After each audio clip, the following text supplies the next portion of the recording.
TV bias lighting, backlighting, or Ambilight can often be a bit of a love-hate affair, but if you're watching this, I assume you're in the former category. And today I'm going to show you why I think the Govee AI Sync Box 2 kit is the ultimate in immersive lighting. You're watching WindowsReport.com reviews. I'm James Bruce and I love flashy LED lights.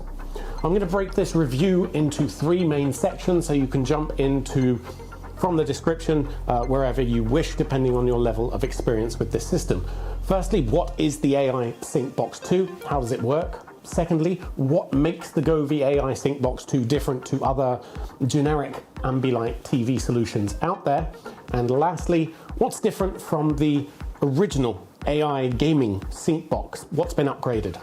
So first up, the Govee AI Sync Box 2 kit is a TV or monitor bias lighting system, which relies upon an HDMI signal analysis rather than software on your PC or a camera to watch the screen content. That means you get an accurate duplication and analysis of on-screen content to the lighting without a performance loss from having to run some software. However, if you've never tried one of these before and you have some Govee lighting anyway, a software solution is a good way to see if you'd like the sort of system in the first place. It's a free piece of software you can go download called the Govee Desktop. So just download that, hook up some existing Govee lights and see if you like the general effect before buying into a more expensive system such as this. However, this is the AI Sync Box 2 kit and it comes with LEDs suitable for different monitor and TV sizes. So this is the 27 to 34 inch set, though I've pushed it a bit to fit on a 40-inch monitor, but they will soon offer sizes as well for bigger TVs, up to 85 inches. Also in the box are two lighting bars for either side of your monitor, the sync box itself of course, and two nicely braided HDMI cables, one slightly longer than the other, so you can connect that to your source and the shorter one goes to your monitor. I did have an absolute nightmare trying to get these LEDs stuck onto the back of my monitor. Maybe it's just really slippery, until I remembered a trick from gluing sort of wargaming minis together. Grab a craft knife and carefully scratch up the sticky part. I guess this increases the surface area. Obviously don't scratch up your monitor. You should also have cleaned the surface with the included alcohol rub first. And there's a set of clips included to use where needed, usually at the corners.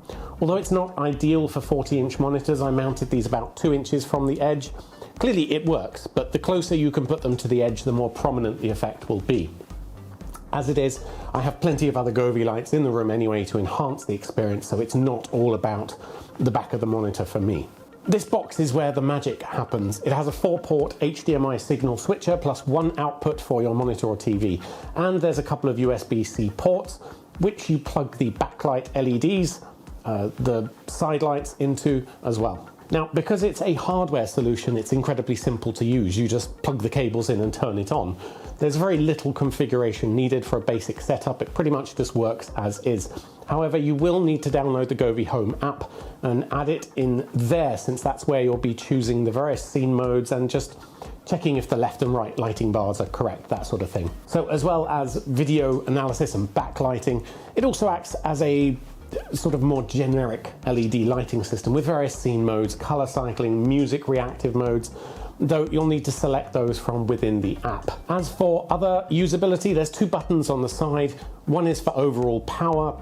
If it's off, it'll pass through the signal anyway, so you're not forced to use the LEDs if you don't want to.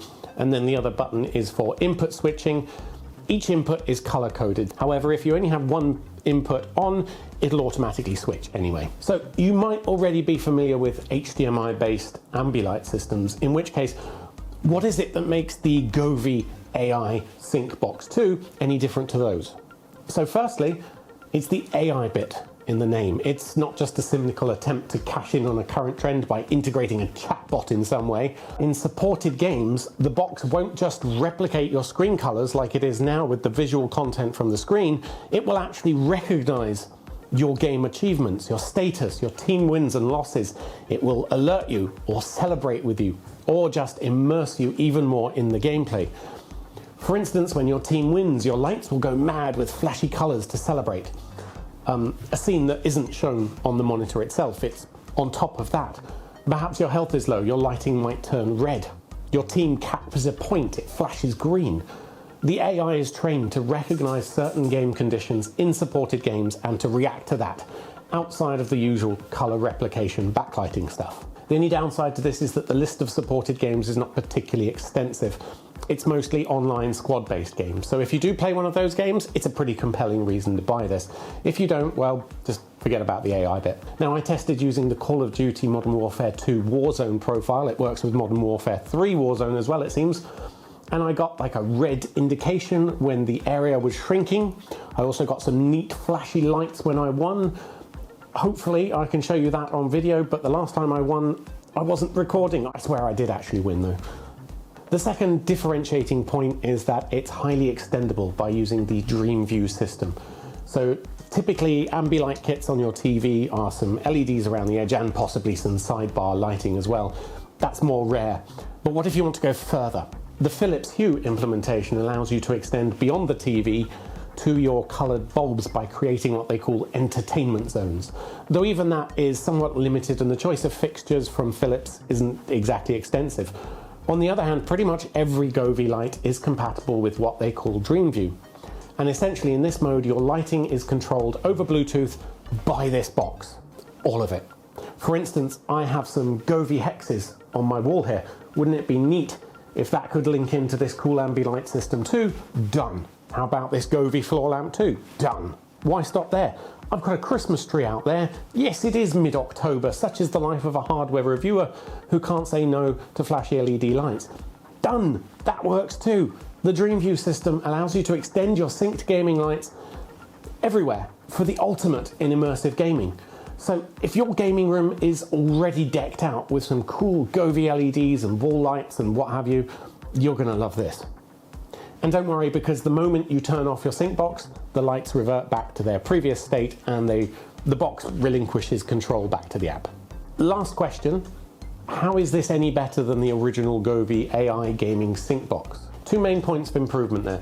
The first is that the original gaming sync box was limited to HDMI 2.0, which really disappointed a lot of gamers because it meant it capped out at 4K 60Hz resolution. The sync box 2 kit is equipped with HDMI 2.1, so it's fully capable of up to 8K resolution or 4K 120Hz or other lower resolution, higher refresh rates. That was the single biggest complaint about the original. The second point of improvement is Matter compatibility. And for those of you who don't know, Matter is the new cross-platform smart home system standard, which means rather than buying devices which are specifically for Apple HomeKit or Amazon Alexa or Google Home, you just buy a Matter compatible one and it will work with all of your smart home assistants simultaneously, in fact. So from the app, you can enable Matter, save the security code somewhere, and then proceed to add it to your controller of choice. This isn't a replacement for the app, however. The features available over Matter are limited to single color choices and brightness, so for any of the fancy scenes and such, you will still need the app. And if I'm honest, I don't tend to use this as a generic smart light at all. I mean, I have enough other Govee lights that I don't need to. So for me, it's not that compelling to turn on the backlight of the monitor for anything other than as an Ambilight. But if your space is limited and this is the only smart light that you will have in the room, then it will certainly do that job and can easily be controlled and automated with Matter over Wi-Fi. So should you buy the AI Sync Box 2 kit? Apart from the stickiness of the LED strips, and that could just be my monitor's fault, I can't fault the AI Sync Box 2. Govee addressed the single biggest concern for HDMI 2.1 support. They added Matter compatibility, and if either of those were your reason for holding out, I can absolutely wholeheartedly recommend it. And I do that on two levels. Not only because by itself it's brilliant fun and really adds something to your gaming, with the AI effects especially bringing it a level above any other generic kits, but also on another level above that, because if you already have some other Govee lights in your gaming room, this will now become a control hub to extend your immersive experience to all of those lights too, without any negative effects on performance. And when you've got everything working together, it is an absolutely stunning experience. So that's the AI Sync Box 2 from Govee. It's available from October the 14th for £280, euros, dollars, and there are very few products I love as much as this one. It's a big thumbs up from me there. Thanks for watching. Hit like if this review helped you to understand the features of the Govee AI SyncBox 2 kit, and consider subscribing for more reviews from myself, as well as tutorials, news and more from the rest of the team at windowsreport.com. Until next time.